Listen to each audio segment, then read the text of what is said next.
যেই নারী বেপর্দা চলে তার মতো নিম্ন রুচির মানুষ আর কে হইতে পারে মিয়া? আরে বেডি কারে দেখাইতে বাইরে গেলি? কি বাইজিদ বুস্তামিরে দেখাইতা?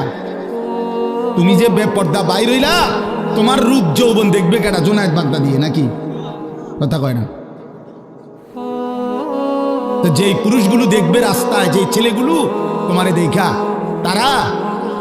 তাদের কোনো আখলাক নাই, তো তারা এই বেপর্দা নারীকে দেখে কি মন্তব্য করবে? দিলে কল্পনা করবে কি যদি সেই কল্পনার রিপোর্ট আইতো আলটা, তাহলে না বুঝা যাইত। বুঝেন নাই কথাটা? একজন বেহায়া মেয়ে, বেহায়া নারী যখন বেপর্দা যায়, তো মনে করেন 30 জন পুরুষ তারে এখান থেকে দেবিদ্বার শহর মানে উপজেলা পর্যন্ত যাইতে গিয়ে তারে দেখছে, ধরেন এই 30 বেড়া এই বেডিরে লিয়ে কি ভাবছে, এটার যদি একটা রিপোর্ট আইতো, রুগীর মতো আলটা রিপোর্ট, বুঝছেন না আপনার কথাটা? ইসিজি রিপোর্ট যদি আইতো, তাইলে না বুঝতো এই অসভ্য নারী যে তারে নিয়ে রাস্তার পুরুষ কত নিকৃষ্ট জঘন্য কল্পনা করে।